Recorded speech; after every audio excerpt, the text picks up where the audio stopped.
I'm a 33-year-old office worker. My husband, Tony, is 5 years older, and we've been married for 7 years. Currently, due to certain circumstances, I live with my mother. Please ask me how I ended up in this situation. Going back 2 years, Tony and I built a house. At the time, Tony had just switched jobs, and we didn't have much in the way of savings or income. Tony's previous job was at a major corporation. However, he suffered from insidious harassment from his boss, leading to sleepless nights, and a few months later, he became unable to go to work. He consulted a psychiatrist and took a leave of absence for about 3 months, but with no signs of recovery, he ultimately resigned. After that, we managed to live on my salary alone. Tony, unemployed for 2 months, began to regain his energy. He started eating well and sleeping again, and his psychiatrist was happy about his speedy recovery. My positive, beloved Tony was back. From there, he vigorously searched for a job.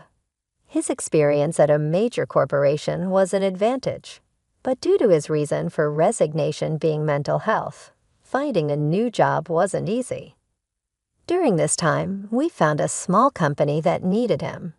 His salary was about 2/3 of what he used to earn, but seeing his eyes shine as he said, "It's way better than being jobless. Let's do this," made me happy. Moreover, it was in the field that he wanted. We wanted to have children, but it was clear that life would become difficult if I stopped working. As a result, and because I also loved my job, we gave up on having children. At the time, we didn't think about building a house as it was just the 2 of us. However, a cloud overshadowed our peaceful life. My mother, Karen, became paralyzed due to a traffic accident and had to live in a wheelchair. Since my father passed away when I was in middle school, Karen had been living alone. Our family home was an old house, far from being wheelchair-friendly with many steps. Tony then suggested, "I'm worried. Let's live together." Karen and I were surprised, but I love this kind of unexpected kindness from Tony. Tony had just changed jobs, so we didn't know what would happen, but we decided to apply for a mortgage. As expected, it was difficult to get a loan due to the short length of his current employment. But we possessed something unbeatable: determination and an unbreakable spirit, our greatest strengths. We persisted. Trying out a 5th mortgage company, it was indeed difficult to get Tony's loan approved, but the loan officer proposed various options to us. We took a chance on one of these proposals, and it led to a successful loan approval. We finally decided to buy our own home. I had always dreamed of living in a house filled with the scent of wood, thick exposed wooden beams on the ceiling, customized storage spaces designed just for us, a kitchen adjusted to my short stature, and spacious flooring made of cypress. Of course, it is a barrier-free, single-story house, perfect for comfortable living in a wheelchair. We couldn't wait for it to be completed and made a daily routine of visiting the construction site. Then our painstakingly designed dream home was finished. It has a large yard where my mother, who had become reluctant to go out, can now enjoy sunbathing. However, there was one dissatisfaction. The land on which we built was given to us by Tony's grandfather. Tony's family wasn't particularly rich, but his grandfather adored him. But then, Tony's grandfather was suddenly diagnosed with cancer. Upon learning of his illness, he began to distribute his assets. Tony received the largest plot of land as per his grandfather's wishes. It felt like winning the lottery, but there was a major catch. The land was just a 5-minute walk from Tony's family home. When we told them that my mother would be moving in with us, Tony's sister laughed and said, "Why is your mother moving in too? How shameless is your family. I knew marrying a strange woman like you would cause trouble." Tony's mother also snidely remarked, "Isn't it awful for my son to be dragged into caring for the elderly? Aren't you some kind of curse? Even during these times, Tony defended my mother and me, saying, "It's the land that Grandpa gave me. There's no reason for anyone to complain." Tony's mother and sister are quite malicious, almost world-class. I think it's a miracle that such a kind person like Tony was raised in that family. To me, he's like a beautiful lotus flower blooming out of the mud. Tony always said about his family, "I have two great examples of what not to be at home." But I'm sure the reason Tony's grandfather gave us this land was probably because he wanted us to look after his mother in her old age. He also had other properties and gave Tony's sister a parking lot located a 10-minute walk from their family home. In terms of size, it's about 2/3 of the land that Tony received. However, it already has a full parking contract, so the monthly parking lot income is significant. Personally, I would have preferred that, but you can't complain about a gift. It is something to be grateful for.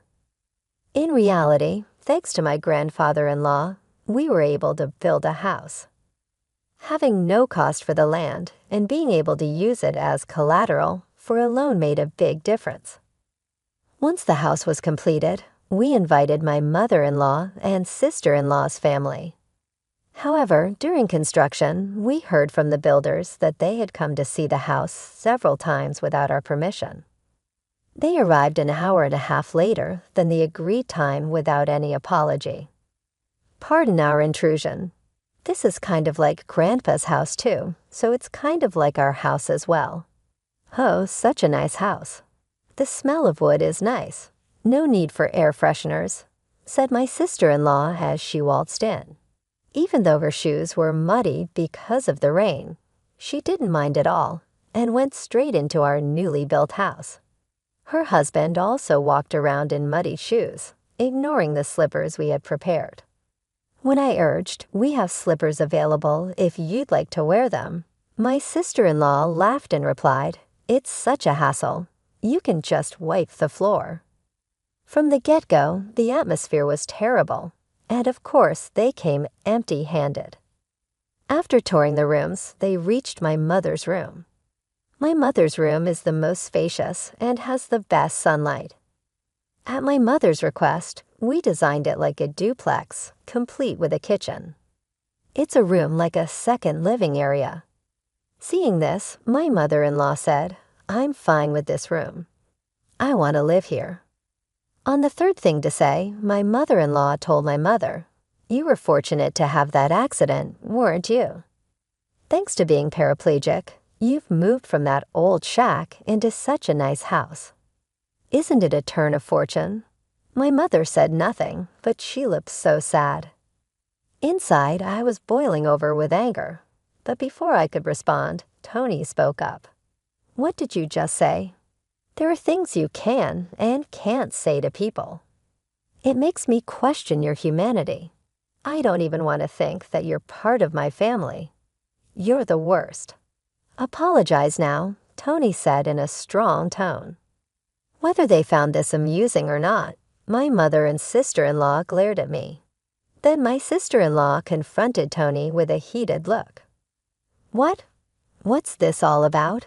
That's a total turnoff. It's not cool to invite people and then treat them like that. Just because you built a house doesn't mean you can act all high and mighty." The mother-in-law joined in too.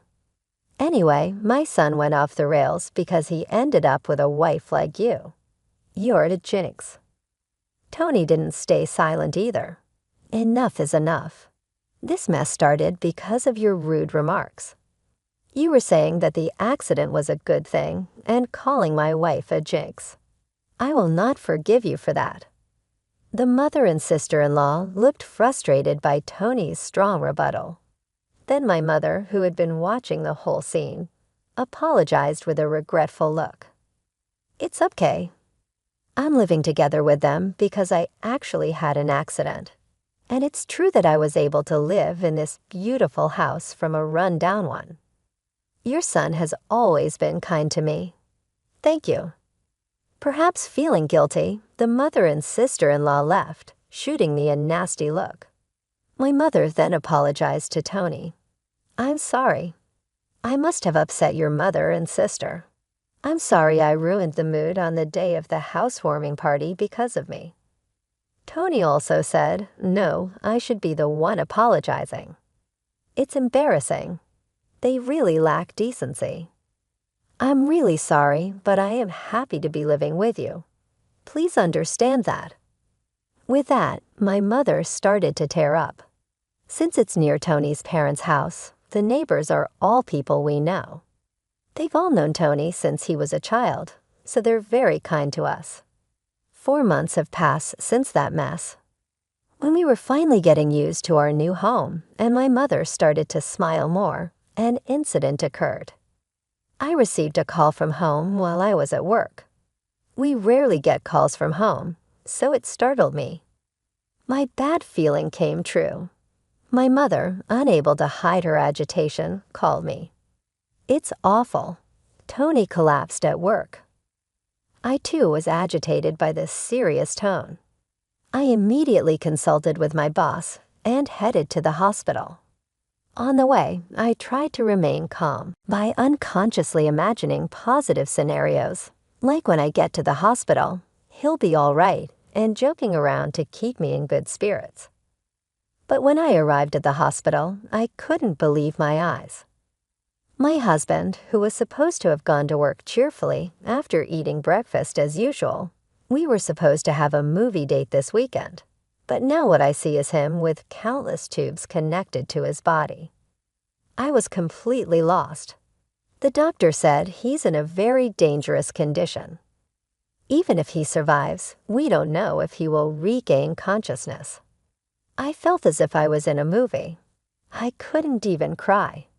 I prayed fervently, yet my prayers went unanswered. My husband, Tony, passed away just like that. In my state of shock, my mother and sister-in-law showed up as expected. When they heard Tony had passed away, my sister-in-law aggressively asked, "Did you poison him or something? Were you after his life insurance money?"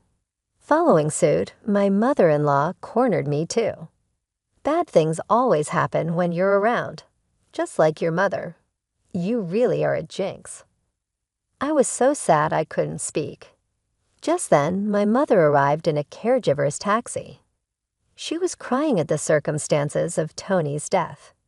Seeing my mother in tears, I was finally able to cry as well. As the two of us sobbed loudly, my mother-in-law said, "Oh, stop it. Can't you quit the fake cry? My son changed after meeting you too. Now that my son is gone, I don't want to see your faces ever again. Don't appear before us again." And then she left the hospital. From there, we had a funeral director come in and arrange the schedule for the funeral. We headed to the funeral home. Tony's cause of death was a subarachnoid hemorrhage. I couldn't believe it. He was fine until morning. When I informed my mother-in-law about the funeral schedule, she replied unexpectedly, "He's always sided with you too, so I won't attend the funeral. My daughter won't come either." Many people from Tony's company and his friends attended the viewing. However, neither my mother-in-law nor my sister-in-law and her husband were present. It's unbelievable, but maybe that's just the kind of people they were. Many people attended the funeral too, and I could tell that Tony was loved by many. There were many who shed tears for his untimely death. I was glad to spend the whole day with those who sincerely missed my husband. I had received an email from my mother-in-law after Tony's death, but its content was inappropriate, so I didn't reply. The email was asking about the amount of life insurance money. She kept emailing because I hadn't replied and eventually said, "I have a right to receive it." I wasn't in a position to deal with it, so I ignored it. When we arrived at our house, I saw a light seeping out of a room. My mother, Karen, looked puzzled and said, "That's strange. I thought we turned off all the lights." "Maybe I forgot to turn it off because I was too agitated," I replied. "That's all right. It's only natural to be upset given the situation," I said, unlocking the door to our house. Sure enough, we could hear the sound of a TV coming from inside. Definitely weird. My mom and I exchanged glances, then fearfully entered the room. There sitting in the room were my sister-in-law and her husband. "What are you doing?" I was so surprised that I couldn't even raise my voice. The living room was filled with unfamiliar furniture and boxes. We had absolutely no clue what was happening. My sister-in-law then said, "Why did you just barge in here?" "Well, it's your first time, so I'll let you off the hook. We're taking this house. We sold your stuff, so leave." My mother and I were utterly stunned. We had no idea what was going on. When I asked, "Where did our stuff and furniture go?" she nonchalantly replied, "We had a resale company come today, and they took everything." "You had some pretty good furniture. We got a good price for it. We bought this furniture with that money. Who wants furniture that a dead person used? It's bad luck, isn't it? I'm the type to care about such things. Your stuff is packed in these boxes. I don't know if you're minimalists or just poor, but it was a relief that you had so few things." The furniture was carefully chosen by my husband. I absolutely couldn't forgive them. My mom was also furious, her face turning beet red, but she was too shocked to reply. I immediately called the resale company. After explaining the situation, they agreed to treat the items as stolen and return them. Honestly, now that my husband is gone, I want nothing to do with his family. But I do feel a desire to stay in the house filled with memories of him. As I was struggling with these feelings, my mother said to me in a voice only I could hear, "What do you think Tony would say if he were here now?" Maybe he'd say we should leave. I'm sure that's true. Tony always used to say, "It's worth spending time with people who understand you. But there are also people who just won't get it, no matter how much you explain. It's a waste of time dealing with those low-level aliens." He was, in fact, talking about his mother and sister. I can see it clearly now. If we continue to live here, his family and relatives will keep interfering. I impulsively signed a lease on an accessible apartment. My mother was taken aback by my decisiveness. I asked the resale company to keep the furniture for a few days, and it was moved to the new apartment 3 days later. In exchange for moving out, I made the mother and sister-in-law promise to cut ties with us. And so, a new life began with just my mother and me in the apartment. It seems that Tony has so many life insurance policies, it was almost obsessive. Tony often joked, always with a smile, "When I die, you guys will be rich." True to his word, my husband left my mother and me enough money to be comfortable for the rest of our lives. He was unable to secure a mortgage when we bought the house, so being an employee at a major corporation, I purchased the house under my name. I ensured that even if something happened to Tony first, I certainly wasn't stupid enough to continue paying a mortgage for a house I wouldn't live in. Under the original contract, the house would be auctioned off if the mortgage wasn't paid for 3 months. In the hustle and bustle of life, 3 months passed in a flash. Then I received a barrage of calls from my sister-in-law Jessica with astounding fury. My call history was filled with Jessica and my mother-in-law Linda. What the heck? This is seriously scary. It sounds like something out of a horror movie. I thought it was a little horror movie. Since they were being incredibly persistent, I picked up the phone only to find out they were furious that the house was being sold. Apparently, when they returned home, they were unable to get in, and there was a seizure notice. Jessica and her husband moved out of the apartment they had been living in since Tony passed away, and Jessica had also quit her job. I suggested that they move back into their parents' house since they were panicking about suddenly being homeless. To my surprise, Linda had become so involved in gambling that she couldn't keep up and had sold her own house. It seems they had been living together for the past 2 months. From what I hear, they even sold their primary source of income, a parking lot in front of the train station, a long time ago. Now, Linda and Jessica's family are completely homeless. When Linda said, "I'm sorry for everything. Let's get along. Can you lend me some money, please?" I replied, "I think it's best if you stay away since I'm a Jix. We're strangers now that we've severed ties." Linda fell silent after mumbling a weak, odd. In my mind, I was laughing, thinking, who's the real bad luck charm here? Then when I said, "I won't lend you a single cent," Jessica, who had been listening to the conversation next to Linda, shouted, "You devil. Bring us the money right now." I am a devil and bad luck, so I'm going to hang up now. I replied and ended the call.